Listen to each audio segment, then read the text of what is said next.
There, went cool until the flood. Yo, thanks for tuning in. Today we have a very special interview. Me and my boy Sticks. We talk about how I started to where I am now, and it's gonna be a good one. Let's get it. Perfect. Yo. My God, that was as good as that. Yeah, that was strong ass hands, bro. You feel me? Got the big hands. Hey, Yo. Hey, yo. Yo, anyway, you feel me? Now that y'all seen the tour of the new space, we actually went to like sit down and actually do an interview with Rafa. This nigga never speaks, so this is very rare. I'm about to open up real quick. Very rare. So let's This guy. So let's take it back from the beginning, bro. Like, how did you initially start? Before you got all of this, where did it begin? It began in my room, bro. I just remember going through YouTube. I seen someone screen printing, and at that point, I remember I did want to make clothes. I mean, that's always been my thing. I've always had a passion for fashion, whatever. So I seen that, and I'm like, okay, cool. I want to learn this myself. So it started off with just cheap ass screen printing. Hold on. Let me just jump in. Let me tell y'all, bro. We used to have some legendary nights in Rafa room. I remember when I first met Rafa, I went to his room and I was like, yo, bro, how did you get all this shit in your room? So it started off with just buying cheap equipment from eBay. Like I had a little four color press, and I think I dedicated like a year of just YouTube videos, just trial and error. Oh, just grinding YouTube University, learning how to. And then little by little, it started to go from a hobby to a business. You know? This is where I come in. This is when I met Rafa. Yeah, so if you didn't, for those who don't know, my first clients was actually... Yeah, we was pulling up to his, my guy, to his Izzy, room. He's behind the camera right now. What's up? It's a good game. My guy, Sticks, bro. Yeah, facts. So I kind of started my career with these guys, which is crazy. It's a full circle. Now we working together. So... Alright, so tell me about, the next step after that. So where did you go next? Alright, after that, shit started taking off. Once again, thanks to you guys, because I was the one really funding this shit. End of the day. Can I just say, thank this man. Like, if it wasn't for him, I don't know, I definitely wouldn't be here right now. Rap started he helped start a lot of brands, out of his room, Yeah, bro. Appreciate that, bro. That means the world. Yo, the documentary gonna be crazy. The documentary, it was crazy. That's really the goal with what I'm doing, bro. Yeah. I don't do this shit just for myself. It's all about shit. If I have something, I want to be able to put my people on as well. Facts. We definitely build a community of just people that it's family now. That's really the goal. Yeah. But okay, cool. I'm in my room.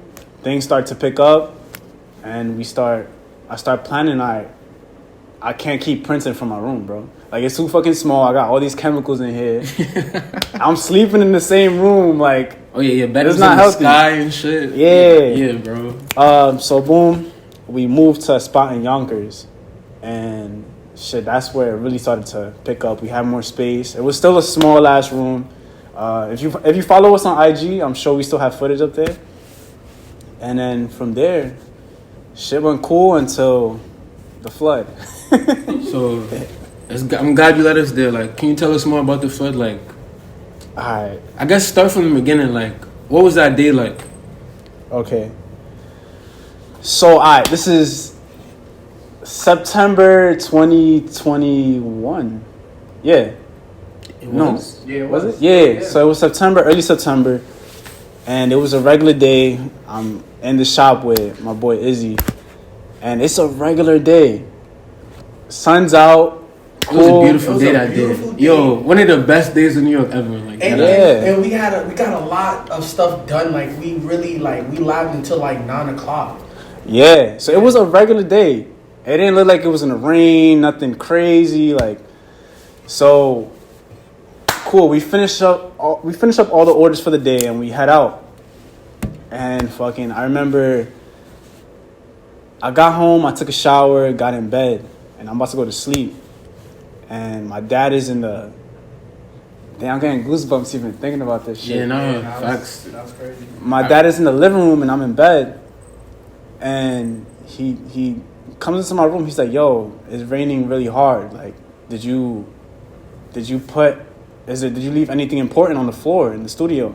I'm like, nah, cool, whatever. And I'm like, I just brush it off. Because I'm not thinking anything.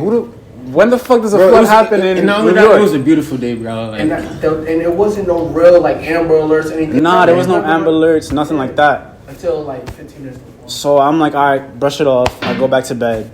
And maybe like 20 minutes later, he comes back into my room. And so to give you guys some context, the studio that I was in the last time, my cousin used to live on the top level. Oh, shit. So he was kind of the one that was informing my dad about it. So he comes back into my room 20 minutes later, and he's like, yo, there's a flood. Like, damn, yo. It's like, it looks fucking crazy outside. I remember you posted it on your close friends that night. Like, it was just like you was just walking through it looked like you was walking through the ocean, bro. So he comes back again, and I kind of like, I'm like, yo, Dad, you're getting annoying. Like, I'm trying to sleep right now. Until he shows me a video that my cousin sent. He sent it to him through WhatsApp. And bro, it was like literally the studio. There's the entrance to the studio. I remember I had the AC. Yeah. Oh, so shit. He shows a video of the flood being so high that it took the AC inside the room, and that's how all the water got in. Oh, through the window. Through the window. Oh shit. Yeah. So fast forward, I get to the shop. Shit is done, bro. The whole room is flooded. I think we could add some footage. Yeah, we should definitely put some clips. And yeah, I just remember being in the shop, and it was all flooded. And it's kind of like seeing like everything that you worked hard for, just everything that you built floating, to that point. bro. Facts. How you feel like initially, like? Yeah, how did you feel in that moment while it was happening all around you? Because I seen footage of you like in the flood while it was happening. It was just surreal. You know, we live in New York. Shit like that don't happen. Yeah, ever, bro. So at that point, it didn't really hit me until that night I get in bed, and I'm just sitting in bed. I didn't even sleep. Like, I was just literally in bed like this until the sun came out, just thinking, like, is this real life? Like, damn. So the next day, that's when it really hit, when I went back and I seen everything on the floor. And it was like, yo, I'm not gonna lie, at that point, I was kind of having those thoughts, like, thought it was over? This shit might be done. Yeah. I definitely cried that night. Yeah, bro. I had a dream about the new spot. Like, I don't know why. Like, yeah, I thought it was over. Like, and that's what made it scary. Like, TDR, we supply a lot of merchandise for multiple brands. Like, it's like all of our goals was like down the drain. High key, like that was another thing. We had client working there. We had machinery. We had. Yeah, everything was destroyed. So much shit, bro. Even thinking about it now is like stressing me out. It was fucked up. But at that point, that was probably like the lowest I've ever been. And so next day, I'm cleaning everything up. I get a phone call from my sister. Shouts out to Genesis. Genesis and my brother-in-law Kareem. They give me a call like, yo, bro, you should start a GoFundMe. A GoFundMe. And me, I have a lot of pride. I'm not gonna lie. At first, I'm like, yo, it is what it is. I'm just rebuild from scratch. I'm just gonna rebuild this shit from scratch. Like, I'm glad you didn't though, cause like this showed you like what you're doing is special, and like a lot of people that like just followed you like came and helped out because like they fuck with what you're doing and want you to continue. Like exactly. So that's really what opened my eyes. So I remember the next day we were just cleaning the whole day. My sister called me and told me that, but I kind of like. I kind of brushed it off because I had so much shit going on. She calls me back like within an hour. She's like, "Yo, you got $5,000 from the GoFund." I'm like, "No way." Again, I'm busy with other stuff. She calls me an hour later again. She's like, "Yo, it's up to $10,000." And that's when it kind of hit me like, "Yo, when sometimes you're so busy that you don't notice the people that are watching." Yeah. You know? I feel like another gem we could take from that is like when we think things are going left, it's like low key. Like I hate to bring God into it, but like God, He knows what He's doing. So it's all written. It's all written, and so it was definitely vital. Like, oh, keep going. I'm sorry. No, also I want you to talk about when you called us after the flood, like that conversation that we had on the phone. I'm not gonna lie, I was doing bad. Like I'm not gonna lie, I was in a bad space, bro. But like. Just that phone call like really lifted my spirits. I want to talk about like I guess your headspace, bro. And like how you just like trudged through that So once again, I go into the shop, and for me, the first thought was like, yo, I'm done with this shit. Like, this is gonna be, it's gonna be too much to restart. But fuck, from like the support that I had from like my following, my friends, it kind of opened my eyes to like, yo, there's something. This is bigger than me. Like, I have to come back, bro. You feel me? Yeah. So, yeah, and I'm glad, I didn't give up. I went, I think, 2 months MIA? Yeah. I found this spot. This shit used to look fucking trash. I want to say, let's talk about, like, do you want to get into that? How you got it here? Like, how do you find this spot? Okay. How that came about? So, to bring that up again, shit happens for a reason, I lose the other spot. Literally a week later, I get a phone call from my boy Billy. He's like, yo, my dad has a spot available. It's a garage. It looks kind of crazy, but if you're willing to put in the work to fix it, we got you. So, boom, I pull up here. I pull up with my uncle and my father. Big shout out to your uncle. Yeah. And your father, for sure. Oh, yeah, they built all this shit. Yeah. Just let y'all know. Like, literally the ghost. Like, Yeah. I'm sure if you follow us on IG, I'm sure you've seen them before. But they're handymen. So they pulled up, they're like, yo, you lost the other spot, let's get this shit. We're going to fix this shit up, and we're going to make this shit work. So, and yeah, that's kind of how we got here, bro. So the equipment was like the major upgrade from the last shop, the equipment we have now. So how did you meet your plug for the new equipment? Once again, man, things God happen is real, yo. for a reason. This shit gives me goosebumps because it's like there's no other way to explain it. Like, this was God. You feel me? So I go on Craigslist. I'm looking for new machinery, and I meet this. I talk with this guy. I'm like, yo, I was trying to buy a dryer from him at first, and so I DM him or whatever. He's like, yeah, come through. So I make the trip. He lives in Jersey, and damn. Hold on. Can we cut? Nah, I'm kind of drained. Alright, yeah, let's take a break. Alright, quick tea break. Some tea for some tea.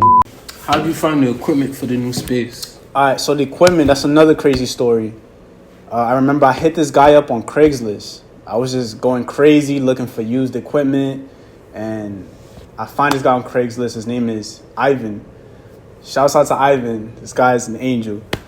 So I meet with Ivan, and coolest guy ever. He was telling me his story. Basically, he had his own screen printing shop, but he had to close it down because of heart issues. Oh, so shit. Yeah, so I meet him. We link up in Jersey, and I kind of tell him my story as well, like what happened. I show him the IG. He checks it out, and he was just basically like, "Yo, I fuck with what you're doing." And long story short, well, the first crazy coincidence is that the name of his screen printing shop was called Raphael's screen printing shop. Look at God. So that's the first, like, you could say it's a coincidence, but God has a funny sense of humor, bro. Exactly. So I meet with this guy, and we're talking. He's like, yeah, my it's crazy your name, the shop's name is Taller de Rafa, because mine was Raphael's screen printing shop. Yo, that's so crazy. Same thing, but in English. Yeah, nice. And he tells me, he's like, yo, honestly, I'm not going to do anything with this equipment. Like, just give me a price for what you want for all of this, and we'll work it out. So thanks to him, I was able to buy everything that I needed. And that's how now we back. We got all the major equipment back. That, and I got to thank the people that support me, bro.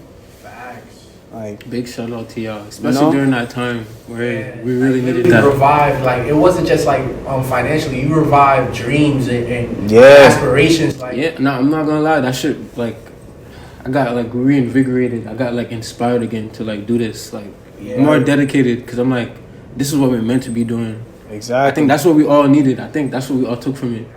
And that's something that even words can't express how thankful I am for that, you know? So if you're watching this, thank you for the support. Like, you guys are... Much love. We love you. Yeah, we love you, man. This would not be possible without you. So, That's that, bro. So like, yeah, let's talk about like what do you have planned for the future, for the new spot. For the future, we're gonna take this shit to the moon, bro. Like, we here now. We got the screen printing shop, but I need this shit to be a fucking factory. Facts. Fucking. I mean, aim for the moon, shoot for the stars. All that shit, bro. By next year, we're gonna have a fucking factory. And yeah, man. More ideas. I'm not stopping. For sure. Brakes are broken. Like, that's I mean, it. the limiter is gone, bro. Like, it's no ceilings to this shit. Like, exactly. You know what's crazy? Around that time too, Virgil died. So like, just all that shit happened at once, and I'm like, yo, like we just gotta get these ideas out. Like, we gotta keep on working, keep on grinding. Yeah, nah, and Virgil, that's a big inspiration, bro. Facts. Like, R.I.P. Virgil. Yeah, he really, at least for me, what I took from his career is like, yo, any ideas that you have, just put it out. Yeah, facts. You know, between that and the shop, like we had a different point of view when it comes to creating. I feel like we got a more sense of urgency when it comes to like. Not only that too, a sense of gratitude. Like gratitude, yeah. Like just to be grateful for the like situations and the people that have came into our lives and to get us to this point. Like, I'm just grateful. That was the backstory of Rav, the myth, the legend, the guru. Nah, thank you for this, bro. Yeah. Yo, once again, everyone that's been supporting, you guys are our motivation. Again, words can't express how thankful I am for you guys. And I'm never gonna stop, and I'm gonna make sure we take this shit all the way up. All the way fucking up. Sir.